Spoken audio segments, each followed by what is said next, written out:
यह कहानी एक छोटे से गांव की है जो एक घने जंगल के पास स्थित था।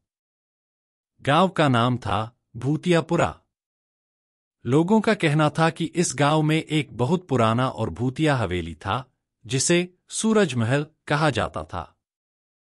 कहा जाता था कि सूरज महल में कुछ अजीब घटनाएं घटती रहती थीं। रात के समय वहां से अजीब आवाजें आतीं, जैसे कोई चीखें, रोना और कभी-कभी तो प्रकाश की लकीरें भी दिखाई देतीं।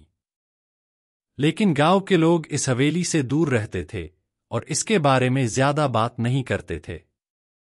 वे मानते थे कि सूरज महल में कुछ भूत प्रेत रहते हैं और जो भी वहां जाने की कोशिश करता वह कभी लौटकर नहीं आता। अंशिका की कहानी। यह कहानी एक लड़की अंशिका की है जो दिल्ली में पढ़ाई करती थी और गर्मी की छुट्टियों में अपने दादी नानी से मिलने गांव आई थी। अंशिका को गांव के बारे में बहुत सारी अजीब बातें सुनने को मिली थीं, लेकिन वह इन सब बातों को सिर्फ अफवाह मानती थी। एक दिन उसने सूरज महल के बारे में सुना और यह ठान लिया कि वह वहां जाकर देखेगी कि आखिर क्या सच्चाई है। अंशिका को अपने दादी से इस हवेली के बारे में बातें करते हुए डर तो लगा था, लेकिन उसका साहस और जिज्ञासा कहीं ज्यादा बड़ी थी। एक रात जब गांव के लोग सो चुके थे, अंशिका सूरज महल की ओर चल पड़ी। वह जैसे ही हवेली के पास पहुंची, उसके दिल की धड़कन तेज हो गई। हवेली के दरवाजे पर ताले लगे हुए थे, लेकिन अंशिका ने देखा कि एक खिड़की खुली हुई थी।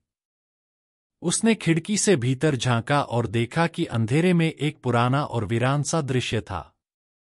अंशिका का दिल अब और भी तेजी से धड़कने लगा, लेकिन उसने ठान लिया था कि वह डर के बजाय हिम्मत दिखाएगी। खिड़की से प्रवेश करने के बाद वह हवेली के भीतर चली गई। भीतर सब कुछ पुराना और धूल से सना हुआ था। दरवाजों, खिड़कियों और फर्श पर काई और झाग चढ़े हुए थे। अचानक अंशिका ने सुनी एक हल्की सी आवाज, जैसे किसी ने घुट-घुट कर रोने की कोशिश की हो। अंशिका ने धीरे धीरे उस आवाज की दिशा में कदम बढ़ाए। जैसे जैसे वह आवाज के करीब पहुंची, उसे महसूस हुआ कि हवेली के अंदर का माहौल और भी भारी होता जा रहा था। कमरे के एक कोने में एक पुराना बड़ा चूल्हा था। उसके पास एक धुआं सा दिखा जो तेजी से अंशिका की ओर बढ़ने लगा। उसने घबराकर कदम पीछे हटाए, लेकिन तभी अचानक कमरे का दरवाजा बंद हो गया। अंशिका के दिल में डर समाने लगा। अचानक वह धुआं घने अंधेरे में बदल गया और उसने देखा वहां एक अजीब सी साया खड़ा था। वह साया धीरे धीरे उसके पास बढ़ने लगा। साया धीरे धीरे एक रूप धारण करने लगा और अंशिका ने देखा कि वह एक महिला की आत्मा थी, जिसका चेहरा धुंधला था, लेकिन आंखों में गहरी घृणा और दर्द था। महिला की लहंगे उड़ी हुई थीं और उसके शरीर पर खून के धब्बे थे। उसकी कटिफटी देह से खून की बू आ रही थी। साया बोला, तुम यहां क्यों आई हो? तुम नहीं जानती कि यहां का रहस्य क्या है? अंशिका डर के बजाय चुपचाप खड़ी रही और उसने पूछा, तुम कौन हो?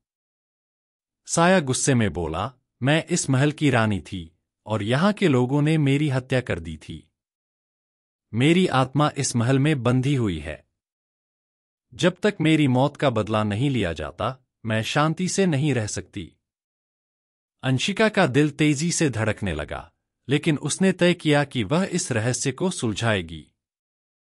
साया ने कहा, तुम्हें मेरी कहानी जानी होगी, तभी तुम मुझे शांति दे सकोगी। और फिर वह आत्मा अंशिका को एक पुराने कमरे में ले आई। वह कमरे में घुसते ही अंशिका ने देखा कि दीवारों पर खून के धब्बे थे। एक पुराना दरवाजा था जो धीरे धीरे खुल रहा था। अंशिका ने जैसे ही उस दरवाजे को खोला, अंदर उसे वह कहानी दिखी। सूरज महल की रानी एक निर्दोष महिला थी जिसका नाम सिया था। उसे अपने ही महल के सेवक और कुछ शाही परिवार के सदस्य धोखा देकर मार डालते हैं, क्योंकि वे उसे गद्दी से हटाना चाहते थे।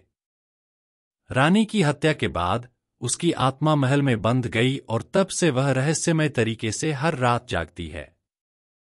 अंशिका ने यह सब जानने के बाद उस आत्मा से वादा किया कि वह उसकी हत्या का बदला लेकर उसे शांति दिलाएगी। रानी ने अंशिका को आशीर्वाद दिया और कहा, तुम्हारी मदद से ही मुझे शांति मिल सकेगी। अंशिका ने गांव लौटने के बाद इस रहस्य को गांव वालों से साझा किया।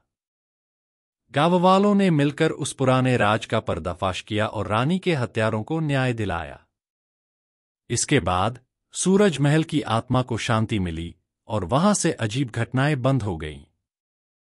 लेकिन अंशिका जानती थी कि एक रात, जब चांद पूरी तरह से तिरछा होता है, सूरज महल में एक हल्की सी चीख फिर सुनाई देती है, एक आवाज जो कहती है, मुझे शांति मिली।